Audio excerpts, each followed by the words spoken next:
Hey guys, brand new podcast, and we are wrapping up my series, The Cabin, is currently streaming right now on Netflix. You can go to Netflix and check out The Cabin. It's got all my friends in it: Tom Segura, Joey Diaz, Donnell Rollins, Bobby Lee, Fortune Feimster, Gabriel Iglesias, Dion Cole, Anthony Anderson. Who else? My dad, Caitlyn Jenner, Nikki Glazer, Kaylee Cuoco, Joel McHale, Miss Pat, Big J. Okerson. It's awesome. It really is awesome. I'm very, very proud of it. I hope you guys enjoyed it. And let me tell you something. You know this. Sorry, I'm trying to kick this cough. I'm performing shirtless on the hot summer nights tour in 50-degree weather every night. If you enjoy it, do me a favor, spread it word of mouth. Throw it in your Instagram stories. I'll repost it. Put it on Twitter. I'll repost it. I always love the support you guys give me. Thank you very much. Also, up until this Thursday, the Two Bears live event, which was, Halston, can you speak on that? Did you enjoy it?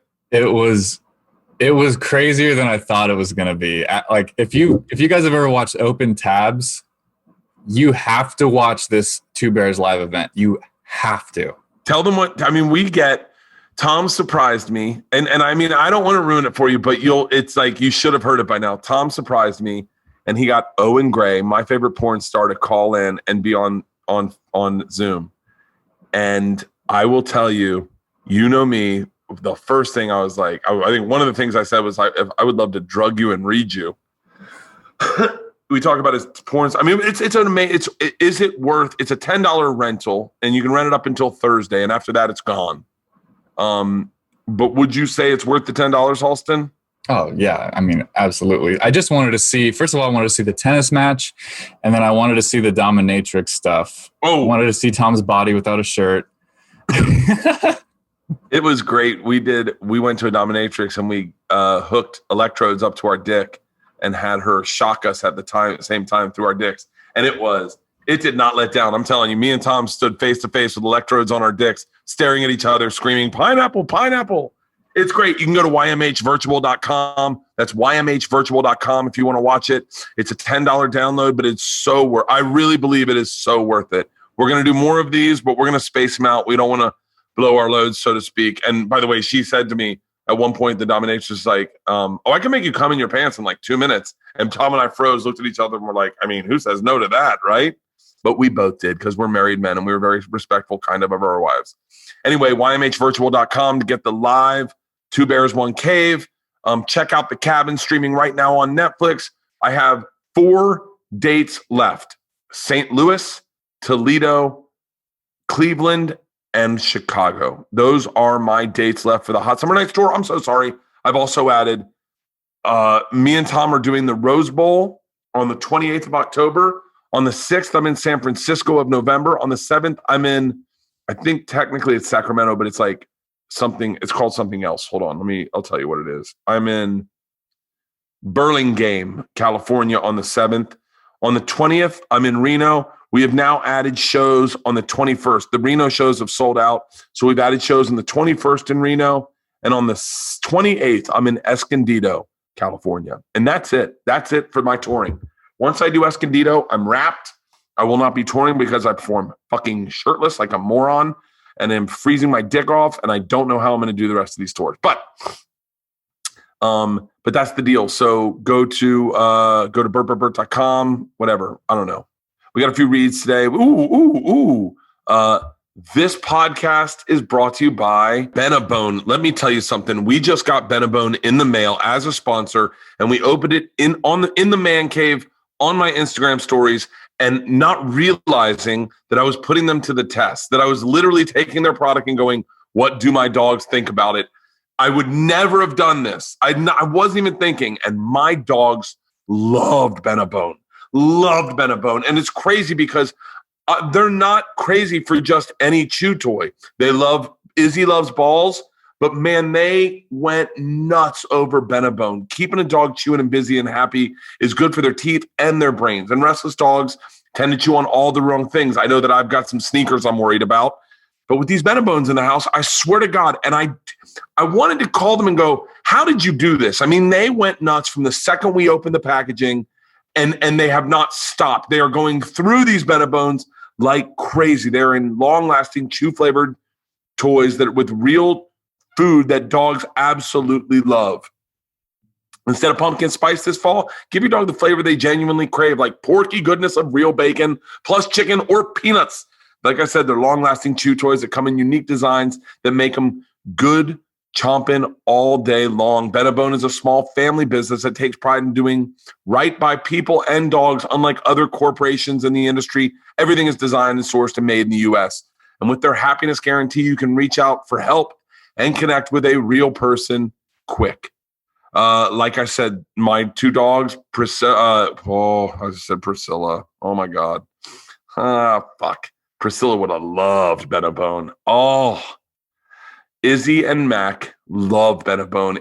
They're in our house. That's all they chew on. And I'm telling you, you saw this on my Instagram stories. I tagged them in it, and I'll give that footage to BENEBONE. They can put it on their Instagram. You can find them out. Check out BENEBONE at chewy.com. That's CHEWY.com, and use the promo code BERT for 30% off your first order. I'm telling you, your dogs will love it as much as mine. This is no joke, no bullshit. You can see it on my Instagram. My dogs went nuts for it. That's BENEBONE, BENEBONE at chewy.com with the promo code BERT for 30% off your first order. Thank you to all our sponsors. We have some more mid-roll reads. I appreciate it, guys. It keeps the lights on over here. Thank you for being so patient and sitting through my reads and supporting these fantastic companies who support this podcast. They support this podcast. Today's podcast I'm really excited for, and I think you're going to love. I know I've harped on this. I've harped on this so much on this podcast, and that I know you're probably sick of it, but it's something that I think is so important because, I was thinking about this. I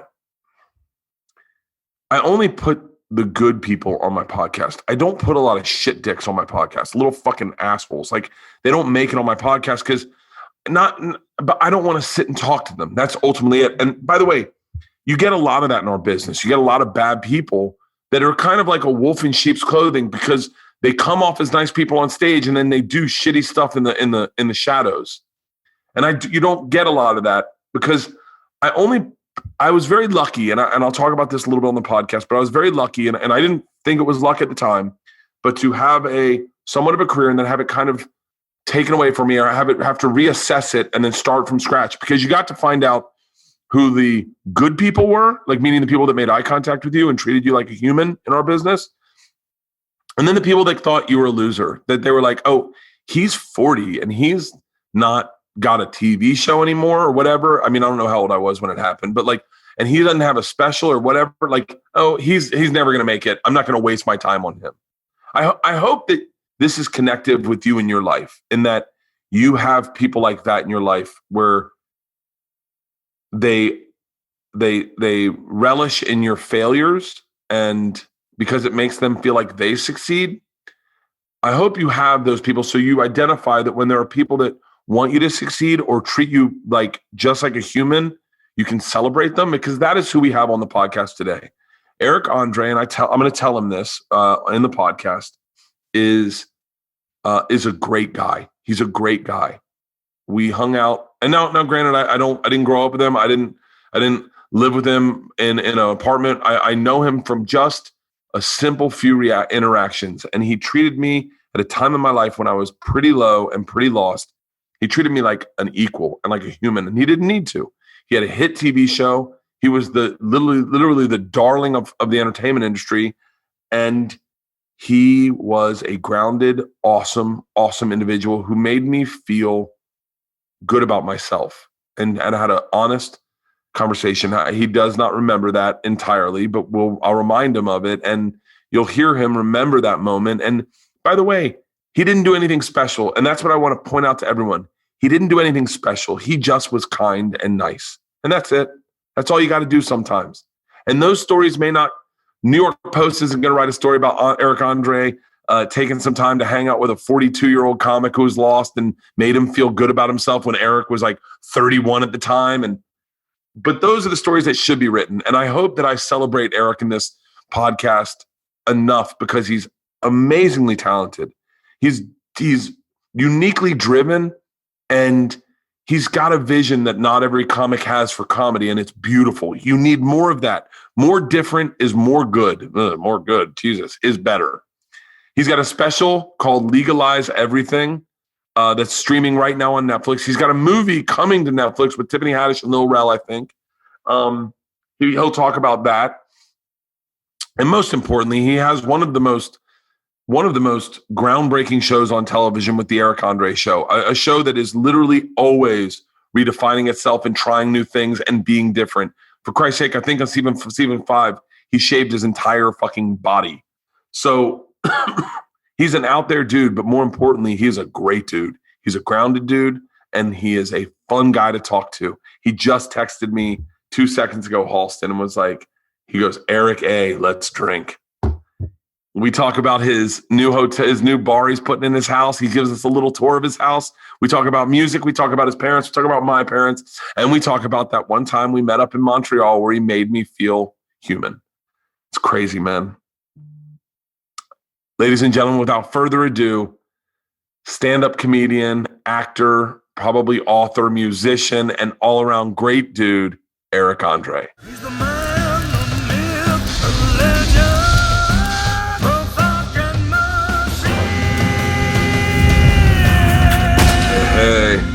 Hey, what's up, Bert? How you doing, Eric? Good, man. You sick? What's going on? You got COVID? I feel like it. Now I'm on tour and I'm doing these shows shirtless outdoors, and I'm like, it's killing me. I'm getting sick every fucking night. Yeah, you gotta take care of yourself, man. I can't believe you. Why are you touring now? You got kids? Just relax. You're fucking filthy rich, dude. No, I you can't. Fucking tour relentlessly. Yeah, I love it. How many days a night?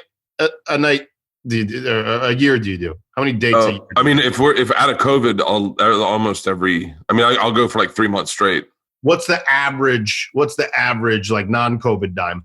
Non-COVID touring, probably. Oh shit. I'll probably tour first 3 months, middle 3 months. I'll probably tour 9 months straight. You're insane. Just take a break, man. Be with I love it. Don't you live in Alaska or some shit? No, you know what? I can't take. I'm a little bit of a workaholic. I never realized I was until now. But even when COVID started, I started getting really antsy. Like my specials came out. I mean, you got to feel it. Your special came out like right at the beginning of COVID, right? Yeah. And didn't you feel a little bit like, this is how I felt. I was like, and by the way, congrats on the special. It was amazing. I watched it. I absolutely loved it. But I'm a big Eric Andre fan. Thanks, man. In many respects, and I'm going to share all of them in a little bit. But thanks, man. Didn't you feel a little helpless? Like there was no way to judge if your special did well because you weren't around other people, you weren't in clubs, you weren't touring, you weren't going out, you weren't bumping into anybody. So I just felt helpless, and I was like, I got to do something. Yeah. I felt like a general helplessness. Just about like everything, though. Yeah. It was like not one thing, like we worked on, I made like a hidden camera movie with Tiffany Haddish and Lil Rel, and it took me like 6 years from the beginning of the idea to delivering the final cut. And we had this killer time slot, South by Southwest premiere, theatrical release mid-April with no competition on our weekend. And then that all went away. So I'm still the silver lining is Netflix bought it. So it's going to be out next year. But I worked on that thing so hard and so long. And for the coronavirus to happen like 1 week before South by Southwest was devastating, Yeah. So I was kind of like still recovering from that. And I never put out a special before, so I didn't know what it was supposed to be like or not. So it wasn't that. I wasn't depressed specifically from that. I was just kind of like a general depression on how this year is going for everybody. You know what I mean? We're all in it. It's a massive problem. But you can't get sick, man. Put the shirt on. Just, it's different rules, man. We're different. You don't have to do the fucking normal shtick. Put a jacket on. Listen, that's our brotherhood in nudity. I'm the same as you. I love getting fucking naked. I remember the first time I saw your cock, and I was like, I think it was in Moshe and Natasha's hot tub. Yeah, that's Gen 1 cock show. And all I was saying was, God damn it, I'm so jealous he put his dick on Instagram.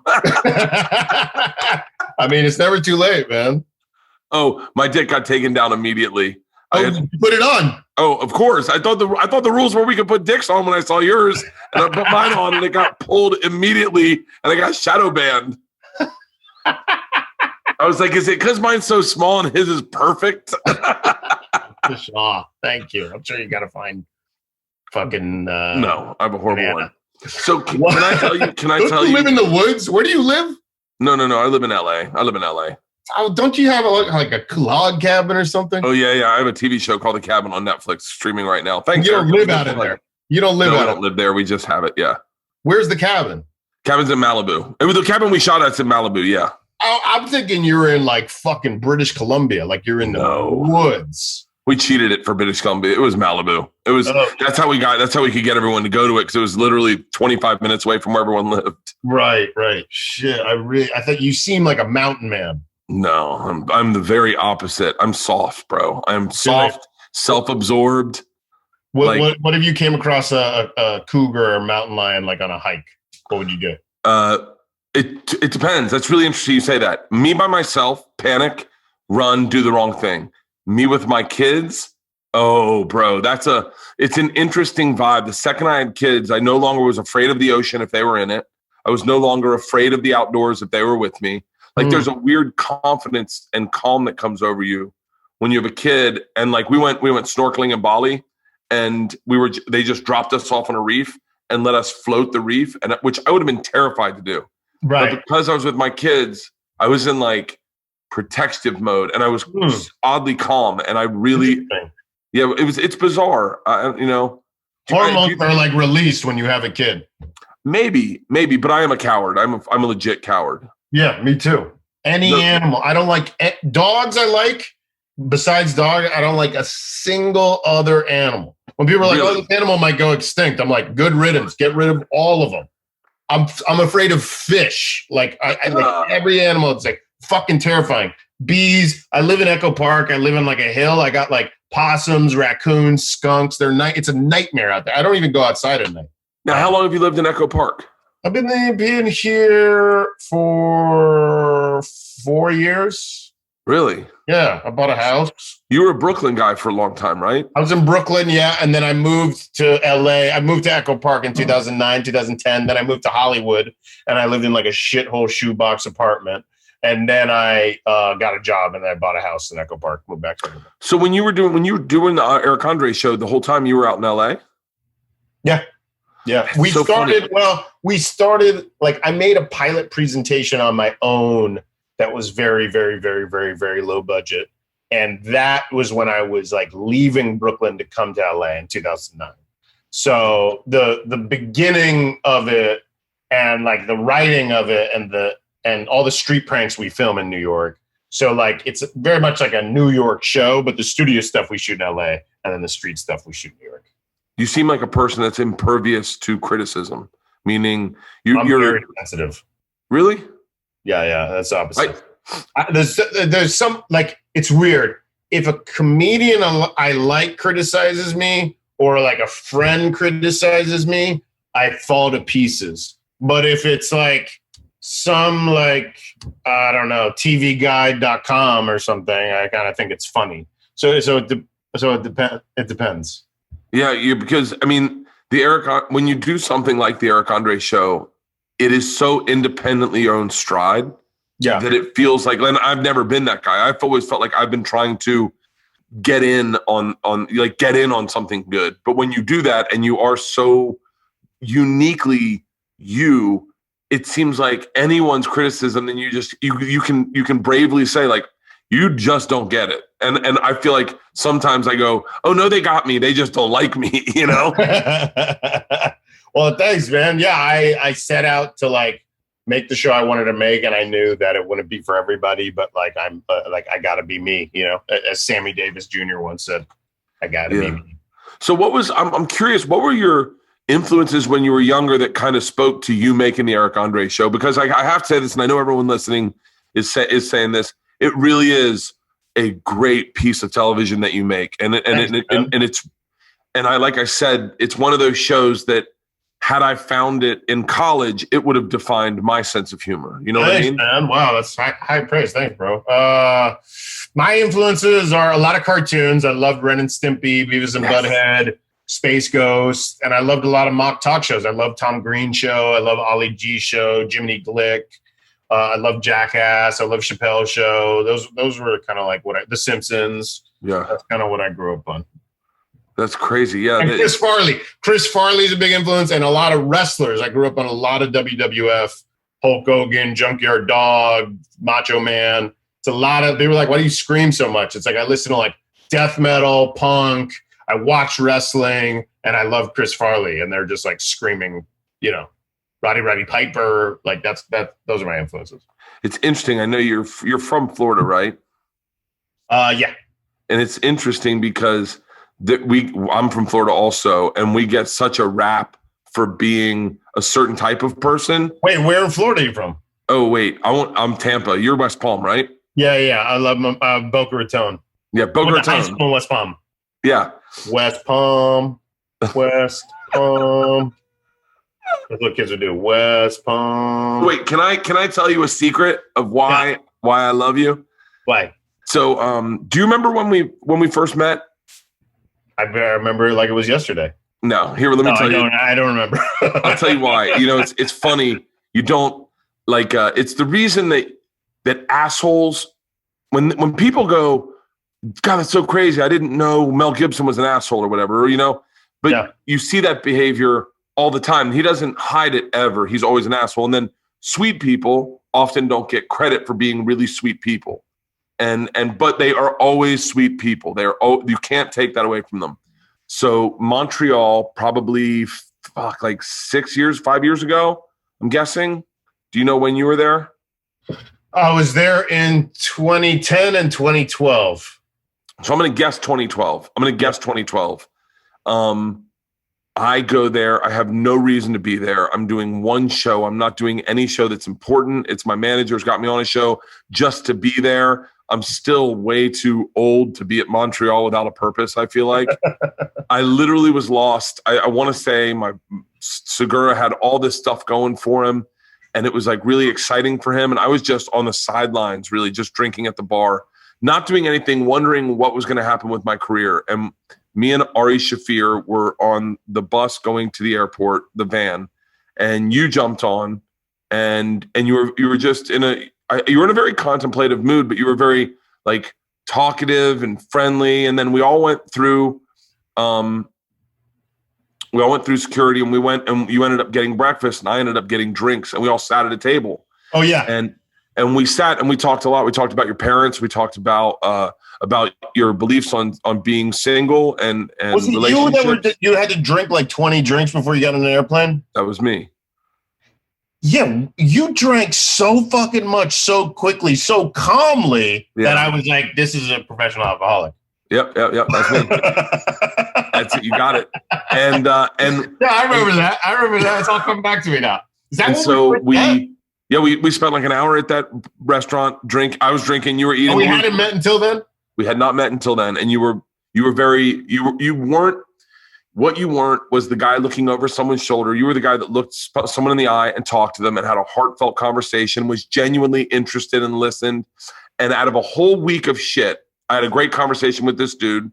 And I get up and I was like, "Hey man, it was really nice meeting you." And you're like, "Yeah, nice meeting you." I was like, said something about a podcast. You're like, "Yeah, maybe if I'm ever in LA." I think you were in Brooklyn at the time. Uh-huh. And so Ari and I walk away, and he goes, "Man, it's so good that success hasn't fucked that guy up." And I went, "Wait, why? Is he like really big?" And he's like one of the hottest comics right now. He's got a hit show. He's really is. Ari said, like usually guys like that at that age and that stage in their life don't want to talk to guys like us. And I went, "Really?" And he was like, "Dude," he goes, "Eric Andre's a fucking good guy." And I literally got on the plane and I was like, "All right, I'm going to check this guy out." And I ended up watching all your shit and loving you because of that, because I thought there's times like that where you'll never know the experience, but to be an older comic who's a little lost in his ways and not knowing where he's going, but seeing other people succeed and not being jealous, but being because you're never going to get that time back. You can't go back in time and become a young, hot comic, right. But to experience have the experience where they're not an asshole and they treat you with respect was like meant so fucking much to me. You'll never know. That's that's heartwarming, man. That's really touching.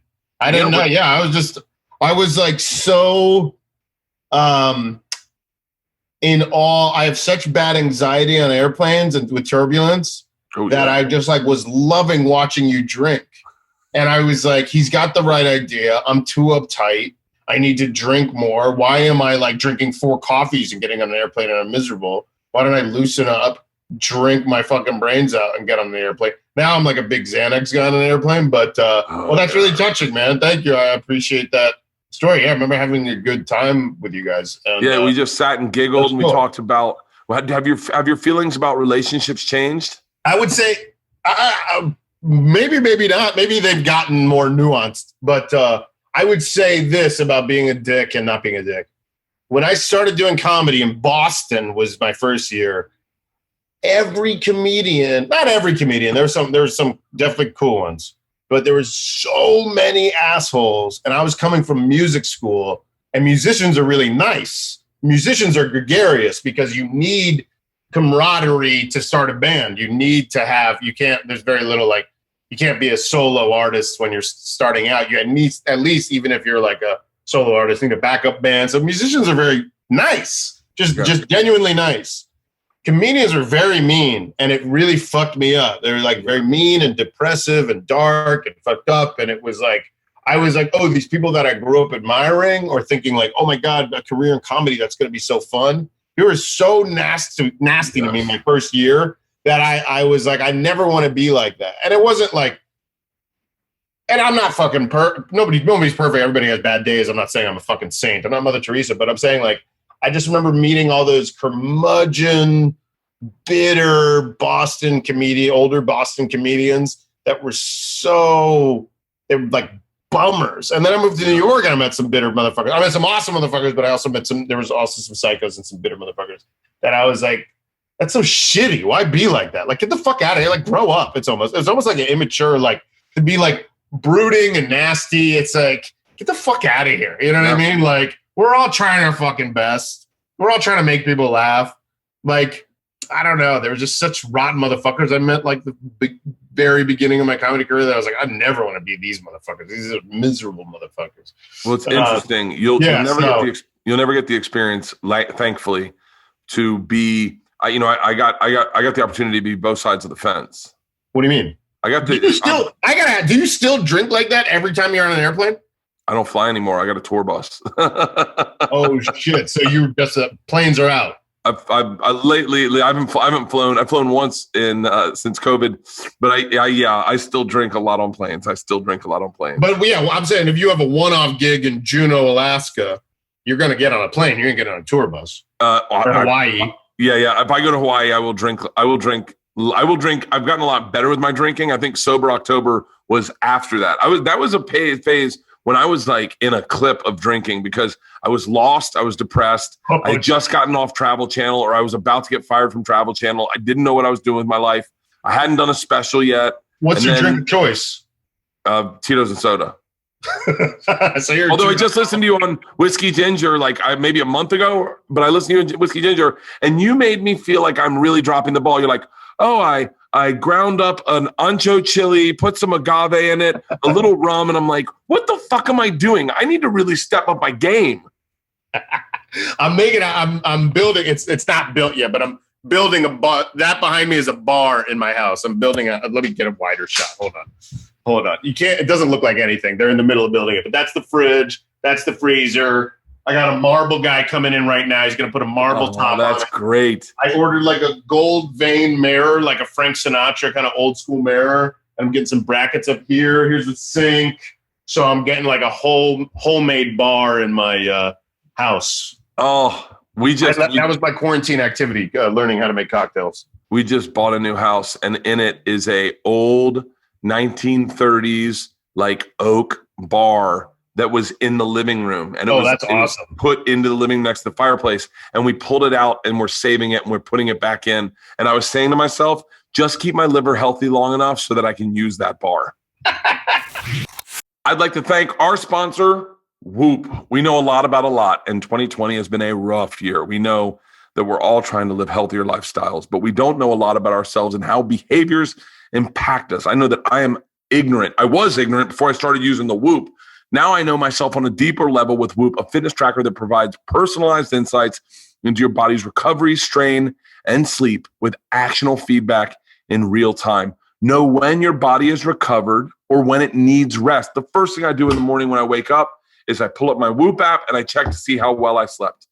Find out how much stress your body can take for working out and how strenuous your day is.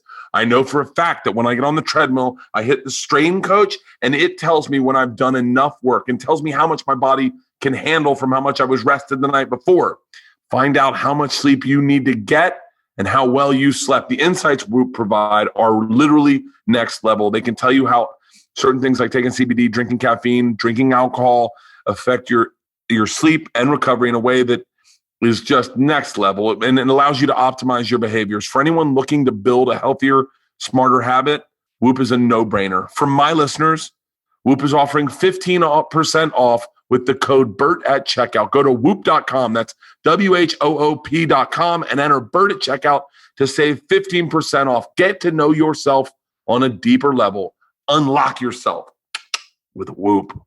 This episode of the Bertcast is brought to you by Buffalo Trace, a damn good whiskey. Let me tell you something. I drank a ton of Buffalo Trace with Tom Segura when we did the live podcast. When we shot our segment at Mistress Melodies, we drank a bunch of Buffalo Trace and loved it. Buffalo Trace is absolutely amazing. The distillery was named 2020's Distillery of the Year. The San Francisco World Spirits Competition has some of the best whiskey tasters in America, judging hundreds of whiskeys, and Buffalo Trace won the most. It was two decades ago that Buffalo Trace won the same title by Whiskey Advocates magazine. Since then, they've won more awards than any other distillery in the world. Google Buffalo Trace. See it for yourself. They've been distilling whiskey since 1773. 1773. Ever since early American pioneers followed the buffalo herds to the Kentucky River. They even operated during Prohibition, were permitted to make whiskey for medicinal purposes, which, by the way, is what they're doing now with hand sanitizer, creating hand sanitizer. I literally love this company. They are the oldest continuously operating distillery in America.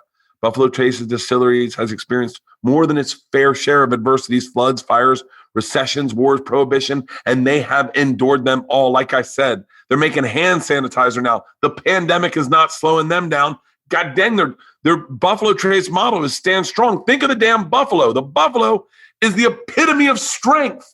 No wonder they win all the awards, and I respect that. I might sip on some Buffalo Trace tonight, and that's not BS. God damn, I love Buffalo Trace. The only bourbon with balls, literally, it's on the label. You can see the balls on the Buffalo. Buffalo Trace is made from corn, rye, barley, and matures twice as long as most other bourbons. This Buffalo Trace bourbon ages in new oak barrels for around 8 years for robust yet balanced taste. The stuff is complex yet smooth, and I absolutely love it. Tom and I enjoyed some with it, Mr. Isabella, and I'm telling you, it made my day.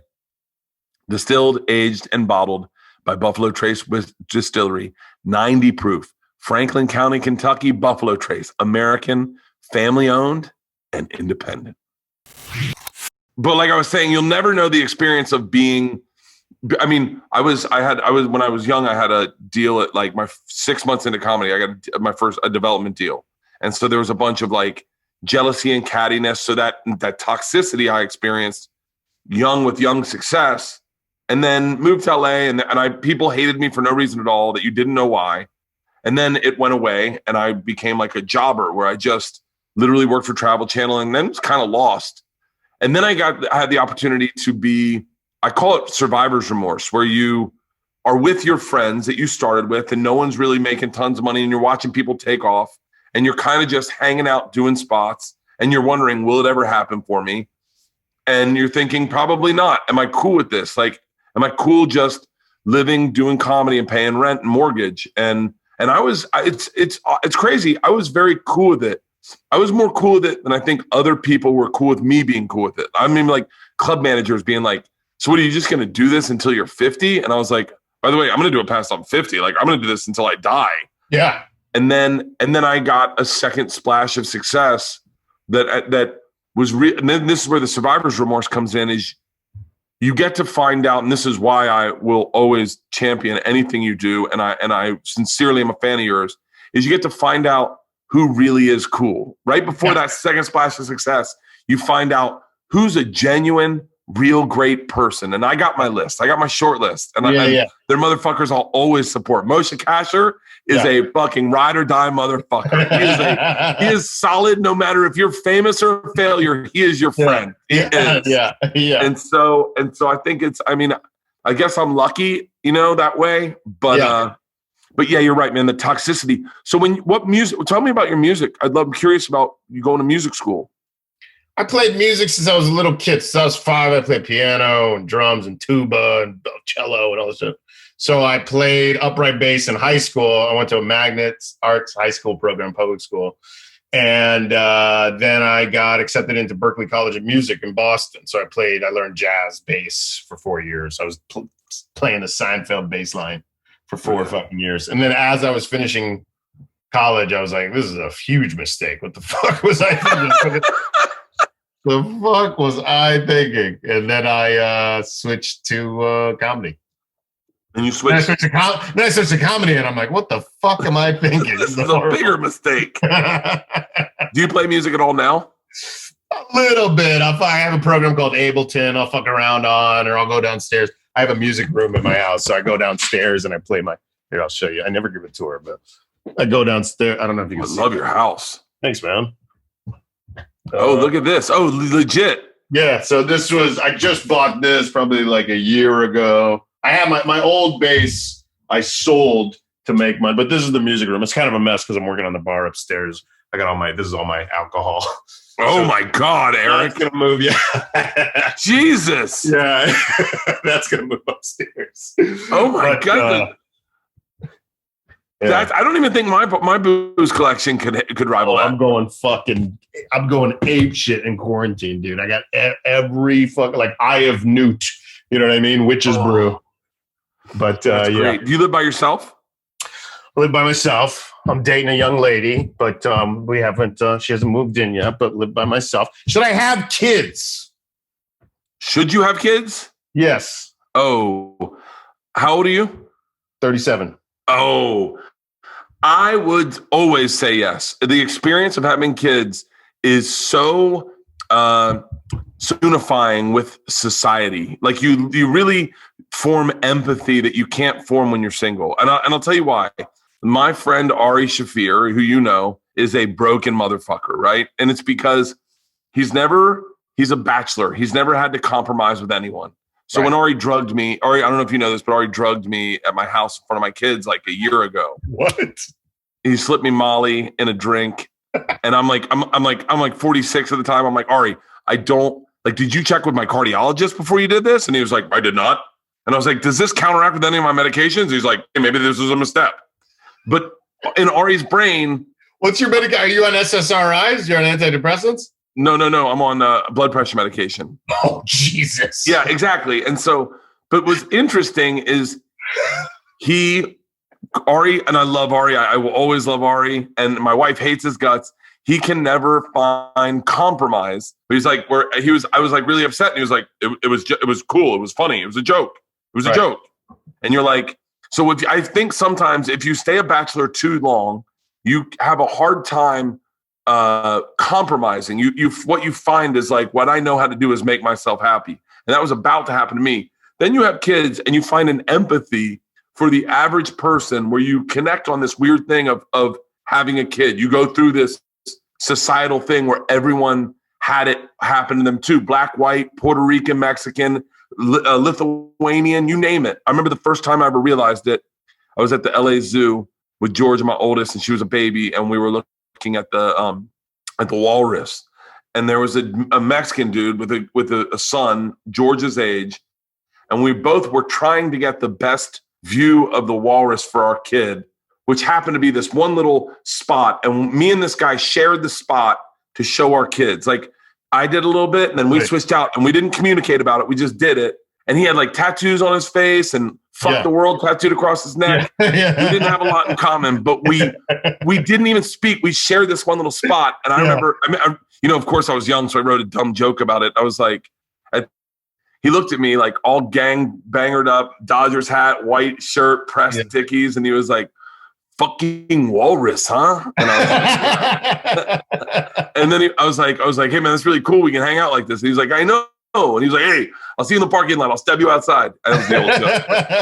But it's cool that you find that. Now, listen, some people I don't think should ever have fucking kids. And I agree with that. But I would always recommend it. If it's something you're interested in, it's awesome. And then I have a couple things I'm reluctant about. One, tell me. My father's a workaholic, and he basically like ignored me and my sister for the first 20 years of our lives because he was just at work, working. We talked about your father. Your father's a therapist, right? Yeah, psychiatrist. So he's a drug dealer. So Adderall, speed, whatever you need, Xanax, benzos. So I love my father, but not to talk shit about it, but didn't come to my high school graduation, didn't go to my sister's college graduation, high school graduation, just wasn't there. You know what I mean? And I am a workaholic. He wore off on me, and I would never want to do to my kid. I'm obsessed with work, and I would never want to do to my kids what my father did to me, which is prioritize my work over them and be all consumed with work and end up ignoring them, not even intentionally, but unintentionally. I would feel terrible. There's that, and there is the world is falling apart. Yeah. The world's falling apart. So I'm like, should I bring kids in? But the other side of it is it's fulfilling. I think I want to know. I never feel like my career's on solid footing. I feel like it was so hard. It took at least a decade of just total poverty in comedy.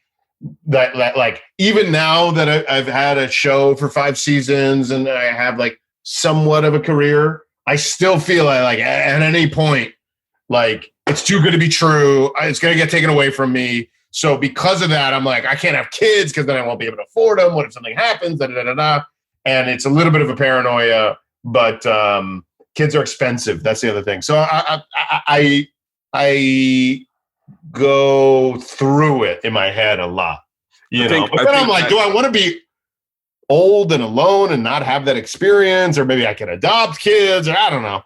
I think the I think we both share is an obsession with work, and I am the same way, where you put out a good product. Like my show, The Cabin, did pretty well its first week, and everyone's calling. They're like, "Hey, congratulations!" And I'm like, I can't accept congratulations. I only see that I can do more to help the show, or need to think of another. I need to. What's the next project? What's the next? Like, I have that same thing, and I think I inherited it from my dad. But me and my dad had it. I had it. I look at some parents like Bobby Kelly is a great fucking dad, and he had. I will say he had a shit childhood, but he's a great dad. And some guys pivot. Some guys have kids and realize like what you're saying and go, I'm going to be different. I could not relax. When I had kids, I was like, I need to make money. I need to hustle. Yeah. I need to do the road. I need to get out there. I need to make sure that they have everything they need. And so I think I kind of did what you were talking about, but I had no introspect. I just fucking did it. And I was like, and then you look at some dudes that are some dads, like, I think I'd make a great divorce dad. Like, own it in. But the fact that you're even thinking about it is probably enough that you'd be a great dad, you know? Yeah. It's intimidating. I'm intimidated by it. I know it's possible, and I know I could do it, and I know I wouldn't be perfect, but I know I could do it. I probably end up doing it, but the thought is very daunting to me. It is. Do you sleep on your tour bus? Can you get sleep on the, or you go in a separate car? You sleep on the tour bus? I sleep like a dream. No, not me. I fucking hate it. It's like every little bump. I'm like, oh, my friend got in a tour bus accident. Had to relearn how to use his arm. Wait, who's this? The bus driver was mincemeat. He's not even he's a musician. He said the bus driver fucking fell asleep at the wheel in like Vail, Colorado, and oh my! They had to like jaws of life him out of like metal shards in his face. his drummer, they were all asleep in bed. His drummer's fucking had to learn how to walk again. His arm isn't all the way functional again. He's a guitar player. You know what I mean? So I hear like Not what I want to hear. I have so much anxiety that I couldn't sleep on the tour bus. I used to be able to I can't sleep. So I like the crew will sleep on the tour bus. I'll sleep in the hotel, and me and my sister will take an SUV to the gig. We were doing like stuff like that sometimes. So wait, how do you enjoy hallucinogens if you have anxiety? Xanax. You mix it with Xanax. Really? You get a glass of wine, you sprinkle it in a little Xanax, and then you eat mushrooms. Mushrooms actually decrease my anxiety, but acid, I need like a Xanax or a Molly. I got to go in one direction or the other. Too. Really? Molly. The last hit of acid I did, I was like, this might be my last one. I did acid a few weeks ago in the desert with the guy that directs my show and his girlfriend and my girlfriend, and I was on Neptune. It was too strong. I was just really? like, this fucking, I started off with a panic attack. I ripped my shirt off. I was like, I can't breathe. I can't breathe. I can't fucking breathe. I can't fucking breathe. This is too strong. I'm fucked up. And it's just getting stronger and stronger. I'm like, I'm feeling hot and cold and hot and cold. And I like fucking put a bunch of Xanax on the coffee table. And I'm like, and I finally like mellowed out into it. But whew, I was fucking nervous. But mushrooms, that's the best. I did mushrooms. I went to Jackson Hole, Wyoming with my girlfriend. We saw a moose. I was like fucking one with nature. It was fucking cool. You make it sound so attractive. Mushrooms are the best. You never tripped before? No, I have. The last time I ate mushrooms, I was in, this is not as sexy as Jackson Hole with a moose. I was at the Addison Improv. I was at the Addison Improv. The Jackson Hole of comedy. We got them, and everyone's like, we're about to do the second show on a Saturday. And I was like, yeah, let's take some mushrooms. I was like, you know what? I'll take mushrooms. Before the show? Before the second show. So we're like, we'll take them and maybe they'll kick in on stage and it'll be fun. We do the second show. We get ready to leave. And I see a line outside and they're like, oh, we do 3 shows on a Saturday. Oh, and no. Like, and I have a little bit of a panic attack and I lose control of my brain. You know, when it's almost like you're dreaming, but your brain, you're not, you keep saying like, hey man, am I thinking these words or are you thinking these words? Mm-hmm. And I had kids and I thought I had a panic attack and I said, hey man, I need to, I was like, I can't fuck my brain up because if my brain pays for these kids and what if I fucked my brain up? What if I'm useless? What if I'm just a vegetable in my house and I won't be able to do anything? And fucking God bless Billy Gardell, who I will say was not doing mushrooms that night. But he goes, buddy, we just go over next door to the piano bar and we drink this away. And I just went to the piano bar and murdered booze until I could fucking go to sleep. Yes. I would. That's my advice to anybody that's having a bad trip. Like, drink your anxiety away. Like, either drink or safely, responsibly do a Xanax. Like, I'll do like if I'm tripping too fucking hard, I can fucking drink a cocktail, eat a Xanax, and come back to planet Earth. No, now has the COVID coronavirus thing, has that fucked with your anxiety at all? Yeah, I mean, yes. Yeah, I mean, it's more depressing than anxiety provoking. I have my tool after like years of therapy. I have all my tools. Like, I meditate twice a day. I know I have to exercise. If I don't exercise, I'll get anxiety. I talk to my therapist. I try to do my therapist at least once a week, if not like 2 or 3 times a week. Now, are you so grounded? Because I remember talking to you about your dad when we were at the airport, and I think your dad was somewhat of your frustration probably when you were young, but your dad was a therapist and you seem really grounded. Did you take tools from him or your life with him? No, my dad is not a therapist. He's a psychiatrist. So I keep messing that up. I'm sorry. No, it's all right. He just prescribes drugs. He doesn't do any tell me about your childhood. And nor did he bring his job home. He's like all he wants to talk about is the Miami Heat and politics. He just wants to know how the Heat are doing, how the Heat are playing, and politics. Like, and your dad's Haitian? Yeah, he's Haitian. So he doesn't want to talk about work. So no, I didn't get it from my dad. And I wasn't grounded. In my 20s, I was a mess. It took like crashing and burning in my 20s over and over again, and kind of being spun out to like prioritize therapy and mental health. Breaking up with your old wireless provider just got a whole lot easier thanks to Mint Mobile. They are the first company to sell premium wireless service only online.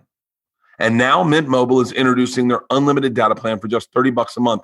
Let that sink in. An unlimited data plan for just $30 a month. How much is your soon-to-be ex-wireless provider charging you, huh? They sent Halston a SIM card to try, and he is loving the unlimited data. Halston said to me the other day, what did you say? I'm watching so many podcasts on YouTube now. Yeah, before it was like draining my data, and I was like, I had to pay extra sometimes, and like now I can just watch unlimited podcasts on YouTube, and it's not even a big deal. Yeah, for people that hate their phone bill and are ready to cut ties with big wireless, Mint Mobile offers their premium unlimited plan for just $30 a month. By going online only and eliminating the traditional costs of retail, Mint Mobile passes significant savings on to you. By the way, that's what everyone seems to be doing that works with me on these podcasts. They cut out the middleman. Anytime you hear cut out the middleman, you go, okay, these guys are doing it right. All plans come with unlimited talk and text and high-speed data delivered on the nation's largest 5G network. Use your own phone with any Mint Mobile plan and keep your same phone number along with all your existing contacts. And let me tell you something. If you're not 100% satisfied, Mint Mobile has you covered with their 7-day money-back guarantee. Break up with big wireless and switch to Mint Mobile's premium unlimited data plan for just $30 a month.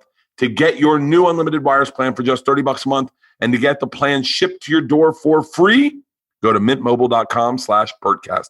That's mintmobile.com/Bertcast. Cut your unlimited wireless bill to $30 a month at mintmobile.com/Bertcast. This podcast is brought to you by Liquid IV. With the cooler weather, it makes it easier to miss signs of dehydration like overheating or perspiration. I know for a fact that sometimes when I work out in my sweatsuit and I do run laps, I don't even realize how much I've sweat because it's so cold it kind of disappears. Let me start this all over again. Okay. This podcast is brought to you by Liquid IV. Cooler weather makes it easier to miss signs of dehydration like overheating or perspiration, which means it's even more important to keep your body properly hydrated. With one stick of Liquid IV and 16 ounces of water, you get 2 to 3 times the amount of hydration as a plain water. Who doesn't love that cheat code? Flu season often lines up with your holiday plans, but Liquid IV can help support your immune system and increase hydration and the essential vitamins your body needs. It's perfect for staying hydrated on long flights, road trips in a tour bus. It can even help with hangovers, which I absolutely love because being on tour, there's no better feeling than waking up, grabbing, I just had my Liquid IV. Where did I put it? Grabbing a Liquid IV, pouring it in your water, ice cold water, and sipping on it. I'm telling you, man, Liquid IV's best-selling hydration multiplier has now 3 new flavors: guava, watermelon, and apple pie. I personally love the guava. I love the guava. And I love the cheat code of getting in front of my hydration. I don't even realize I'm getting dehydrated. I don't realize it. And all of a sudden my back starts hurting and I start getting anxiety. And all of a sudden I'm sitting there going, what's going on with me? I haven't gone to the bathroom in a while. And then I'm like, oh my God, I'm dehydrated. That's why I wake up, I grab a guava, I crack it, I pour it into my water, and I enjoy it for the entire day. A lot of people might pour some sugary treat in their water. I've heard of Tom Segurian doing that with certain sugary treats. You can throw in your 5 essential vitamins, more vitamin C than an orange, or potassium, as much potassium as in a banana. Healthier than the sugary sports drink. No artificial flavors or preservatives, and less sugar than an apple. Made with clean ingredients, non-GMO, vegan, gluten-free, dairy-free, soy-free. It's absolutely amazing. The optimal ratio of glucose, sodium, potassium, and it delivers water and nutrients directly into the bloodstream. It's the perfect balance to help you keep hydrated and more quickly and effective than just water alone. One stick of Liquid IV in a 16-ounce bottle of water can give you as much hydration as 2 or 3 plain waters. The company, and by the way, I got to say this, the company's donated over $5 million in their response to COVID-19. Products are being donated to hospitals because we all know that hydration can keep you healthy in this craziness we've been going through. First responders, food banks, veterans, active U.S. military, over 3 million servings in total so far. Liquid IV is available nationwide at Walmart in the beverage section, or You can get 25% off when you go to liquidiv.com and use the promo code BERT at checkout. Do it right now. Get a pack and keep it in your house. Try it out. You're going to love it. That's 25% off anything you order when you use the promo code BERT at liquidiv.com. Get better hydration today at liquidiv.com and use the promo code BERT. You've always come across so not focused, but so level-headed every time. And then it's funny because I watch your show and you are the exact opposite. You are literally a fucking live wire like the entire time. It's such a great juxtaposition because another person I absolutely adore, who's a great guy through and through is Hannibal. I love Hannibal so much. It's ridiculous. He's the best. Yeah, he's the best. Yeah. How did you guys just run into each other on the scene in New York? Yeah, exactly. I mean, we were fucking broke just doing like chicken shit open mic comedy. And I just thought he was so funny right away. And he's like, not like anybody I've ever seen. He's so unique and authentic. I was like, that's my co-host. Like I had the idea for the Eric Andre show since 2006. I started doing comedy in 2003. So, and the earliest script, I can dig up the earliest script I wrote, which I just wrote on like Microsoft Word. I didn't know what final draft was or anything. Hannibal's in it, So, yeah, we were just pounding the pavement at the same time. We're the same age. We moved to New York roughly the same time. I might have got there like 6 months before him, something like that. What's your sister doing? She works in health and human services for the government. So she's just working from home. She's got 2 kids. She's just like momming it up. She's trying not to go fucking nuts, like half homeschooling her kids. And is she living in Florida? She lives in Maryland, like outside of DC. Really? Older or younger? Older, 8 years older. They had my sister. They had my sister. My dad went to med school and they had me. And my mom always goes, you were born exactly 9 months after your father graduated medical school. I'm like, all right, Mom, got it. You guys had a victory fuck after fucking dad got his like diploma. Like, I don't need to hear that story. I don't want to hear that story. That's gross. I love that your mom was so proud of you and you're special, but she had to like put a disclaimer that I don't believe in legalizing. I think that's a great conversation we should have about legalizing drugs, but I do not believe in hallucinogens, nor do I believe in the use of them. I thought that was so great. That's so my mom. Yeah. is like my mom will watch it, and if I'm naked, she's like, it's okay. I love you anyway. What are your parents like, and what did they think of your comedy? Are they very like conservative, or what's their? No, very, very, very. I've always been proud of my dad for as liberal as he is, from living in Tampa, and the group of friends he has are very conservative. We did an episode with Caitlyn Jenner on my new show, and my dad was very concerned about my misuse of pronouns. He's like, don't fuck it up. Don't be an asshole. The irony is Caitlyn Jenner, Trump supporter, and ran over somebody with her car. Yeah. Well, there is a lot of irony in that. Murderous Trump. But my dad got a big pushback from the LGBTQ community. Was in love with my dad because he didn't mispronounce. Like, for a guy his age to not misgender Caitlyn Jenner was a big deal. Like, a bunch of people were like, was your dad on the your dad's on the episode? My dad called me on the episode and I FaceTimed him with Caitlyn Jenner, and he never misgendered her and was very respectful. And all the LGBT community was like, love Mr. Kreischer. He's so woke and this and that. Awesome. And my dad didn't even know what woke is. My daughter posted a screen grab of something someone said about my dad. Yeah. And sent it to my dad, and she said, Papa, you're woke. And he goes, I'm wide awake. What do you guys need? But my dad's very liberal. My mom. Are your parents still together? Yeah, but I don't know if they should have been. Oh, really? What's your dad do? What's your mom do? My dad's a lawyer. My mom was teacher. A school teacher. Yeah. Really? Yeah. I just fucking guessed that.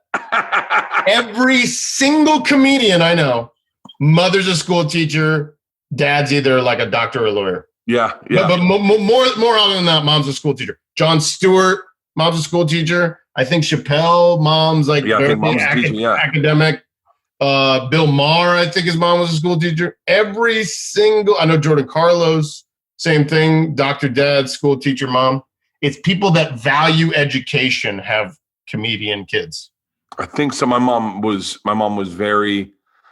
I think would have loved to have been a performer, but that wasn't in the cards for women in the 60s, you know? Yeah. And so, but yeah, very, my dad's never seen me do stand up, never watched any of my stuff. Why?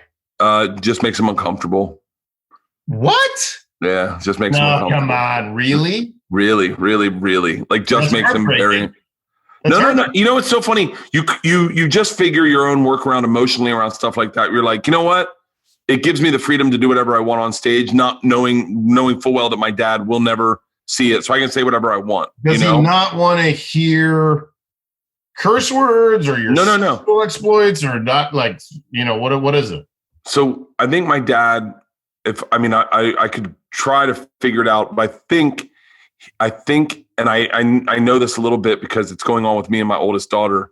I think he's uncomfortable with my personality. I think he's uncomfortable with like, you got to confront him about that. No. We got a good relationship. I don't need any fucking closure on this. No, you got to hold his feet to the flame, dude. Are you kidding me? No, he fucking and break the cameras out. Break the cameras out and confront him about it.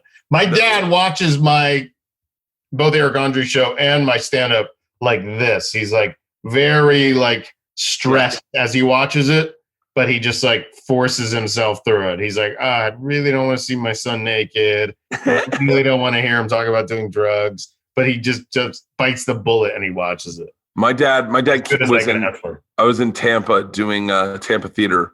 It's like, I think. What's your background? Your dad's Jewish? No, Catholic. Catholic. So you were communion or whatever it's called? Commission? Yep. Went to all boys Catholic high school. Really? Oh yeah, loved it. Greatest experience of my life. Were you an altar boy?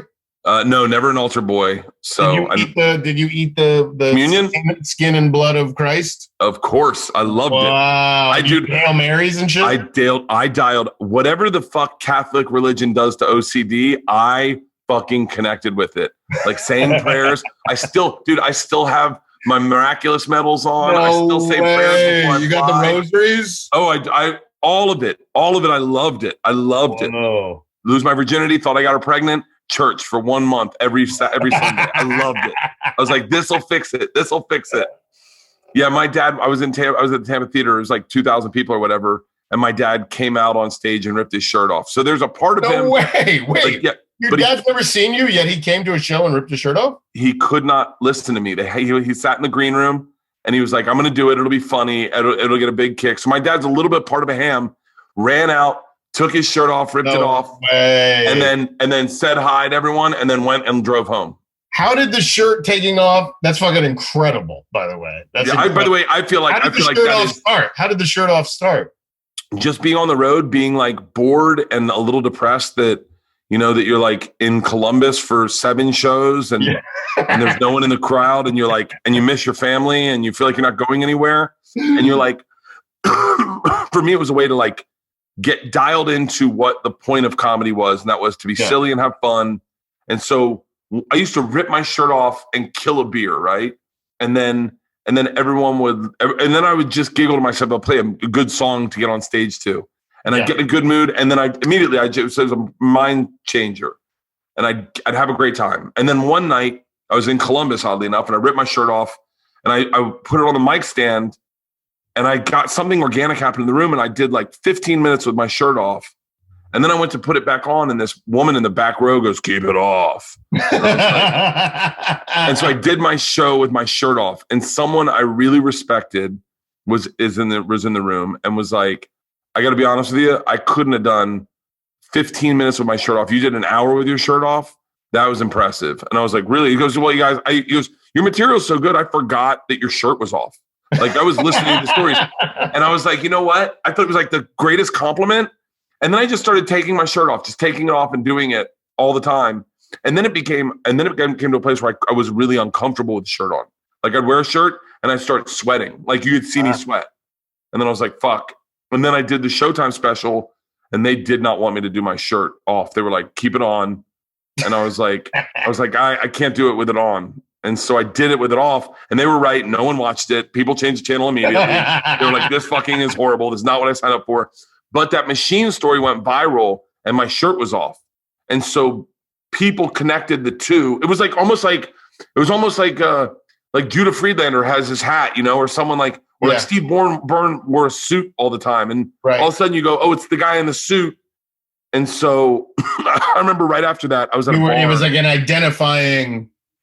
It was very identifiable. And it was like, oh, the guy with his shirt off. Oh, the guy with they were I remember being at a bar one time and I was next to a black dude and a chick came up next to me.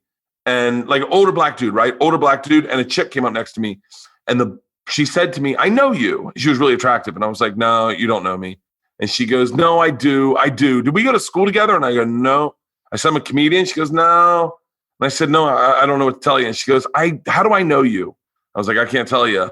And then she goes, oh, you're the guy with his shirt off. And the older black guy goes, oh, you're the kid that robbed the train in Russia. And I went, yeah. He goes, I watched that video. That's you? And I was like, yeah. He goes, let me see your belly. And I showed him my belly. He goes, oh, that is you. Shit. And so it was, and then all of a sudden it was like marketing. It seemed like it, and now I'm in fucking Chicago this week at 25-degree weather trying to figure out space heaters so I can take my shirt off at a fucking drive-in. Don't do that. You're going to kill yourself. I get sick on tour like 5 times. I know. I get sick over and over and over again when I'm on tour because your adrenaline, you're sweating, you put it all out there. You are. I mean, your special was so fucking great. Thanks, but you don't leave any meat on the bone. You fucking rip that bone dry. I used to do those like 3 shows on a Saturday night, and by the 3rd show, my voice was like this, and the audience was pissed because I couldn't give my all. I had to tell my agent, I go, anytime there's a weekend and I have to do more than 1 show a night, I can't do it anymore because I'm like all or nothing, and I have to sell the jokes with insanity, and I was losing my voice so often that I was like, I can't do those. I can't even do a 2nd show, let alone a 3rd show. No more American Comedy Club, San Diego, fucking 15 shows in a night. I can't do it. I go, I'll like, just put me like whatever the town is, find the venue where you think I can sell the most tickets. I'm doing 1 show and then I'm taking a cold shower and going to bed because I'm fucking exhausted after 1 set. I'm toast. I'm not Tig Notaro. I'm not like Mello and like, I'm not Hannibal. I'm not like Mitch Hedberg. I'm like, the ultimate warrior out there. Like, So where did you shoot your special?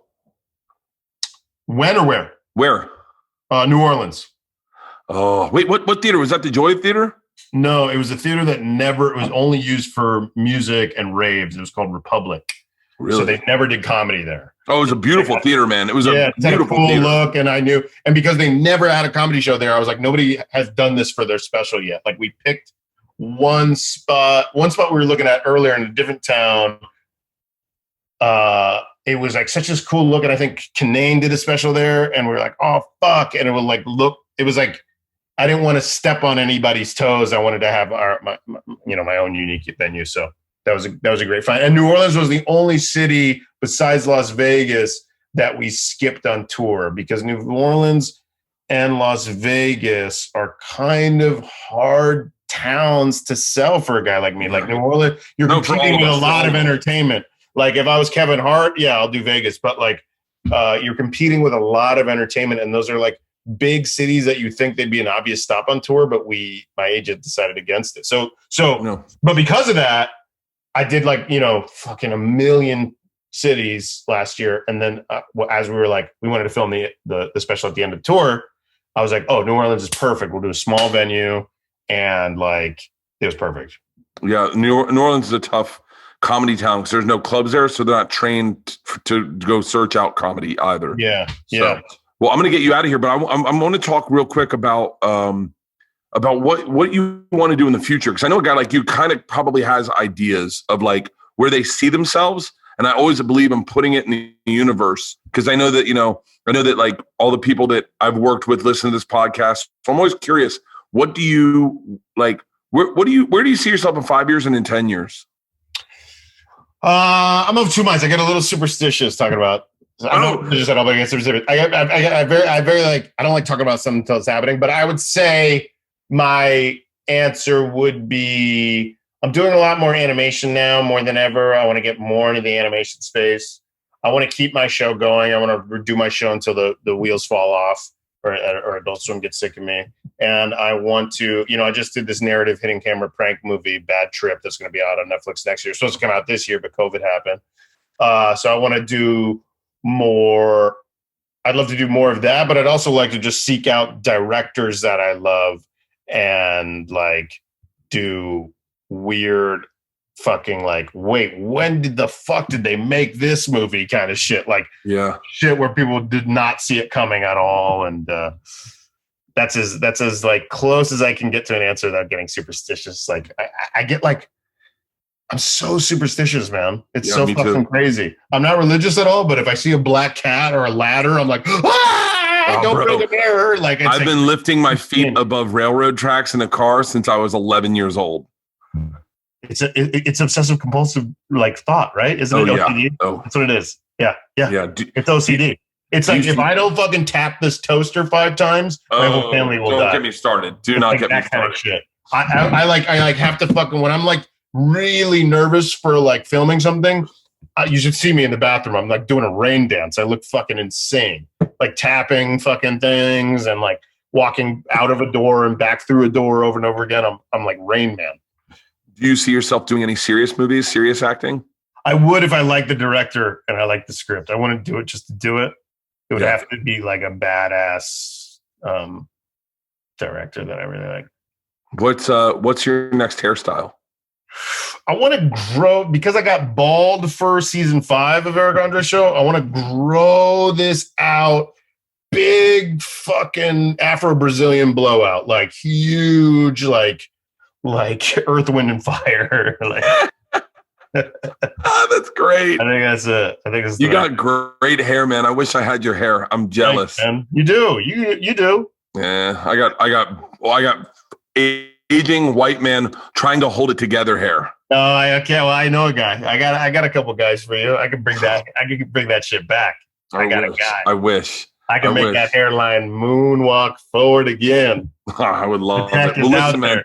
I know you got a hard out at 4:00. I want to respect that. I absolutely love you, man. I think you are. Love you too, buddy. The greatest. I support everything you do. And when we get, we're building a podcast studio in LA. And when we get done with it, I would love, when COVID kind of calms down, I'd love to have you over for a cocktail and a podcast, man. Yeah, for sure. I would love to do that. That sounds awesome. Maybe we'll get you and Hannibal's sober, but maybe we'll get you and Moshe Kasher or something sober too. Everyone's fucking sober, Eric. Yeah. We'll make a fucking Moshe Capri Sun or something. Ocean Spray. Awesome.